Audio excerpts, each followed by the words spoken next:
This is Inside Indiana Business Radio. I'm Alex Brown. The country is continuing to deal with a shortage of baby formula, and as a result, the Milk Bank in Indianapolis says demand for donated human milk has risen 89% in the last 10 days. Executive Director Freedom Kolb says families have a lot of fear and questions about what can be done. It has been a bit of a crisis, and a lot of families are becoming desperate. We're hearing a lot of stories where moms are driving to multiple stores only to find either rationing or just empty shelves. Kolb says they are also seeing an increase in the number of milk donors. Newfields in Indianapolis has named Dr. Colette Pierce Burnett as its next president and chief executive officer 14 months after the resignation of former CEO Charles Venable. Pierce Burnett most recently served as CEO of Houston-Tillotson University in Texas.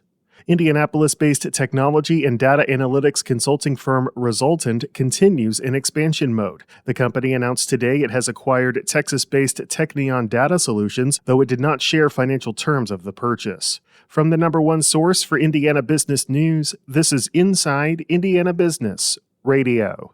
Over the past 3 months, the value of good Indiana farmland has increased 8% over the previous quarter. Inside Indiana business reporter Wes Mills has more. According to the latest data from the 7th Federal Reserve District in Chicago, the year-over-year value of good farmland has increased 23% in the Hoosier State.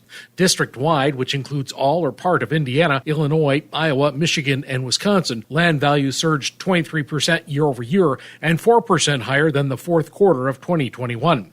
Of the 5 states, Indiana had the highest quarterly increase, but Iowa had the largest annual increase at 28%.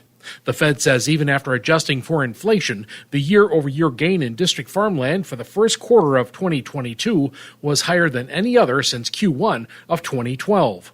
The data is based on a survey of 136 agricultural bankers. Looking ahead, 48% of the bankers expect farmland values will continue to rise during the next quarter. 51% expect them to remain relatively the same, and 1% is expecting a drop in farmland values.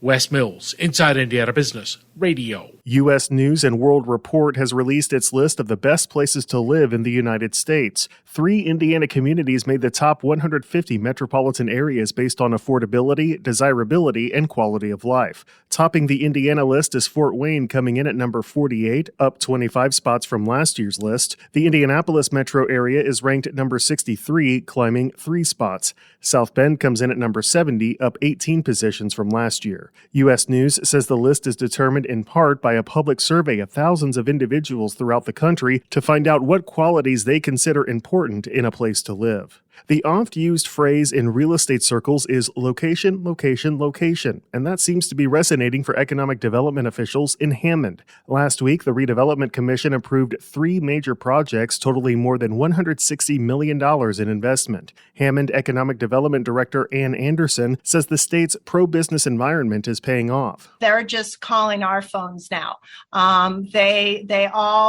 Many of them are looking to relocate out of Illinois for a variety of reasons. And Hammond being positioned right on the border of Illinois, we're often the first city that these companies call. Despite the recent successes, Anderson says economic development officials continue to grapple with preconceived ideas that Hammond is only an older industrial city, but she says she is already feeling a changing in tides. IndyCar team owner Chip Ganassi is this week's guest on the Business and Beyond podcast with Gary Dick, presented by PNC. Available now from your favorite podcast provider. I'm Alex Brown for Inside Indiana Business Radio.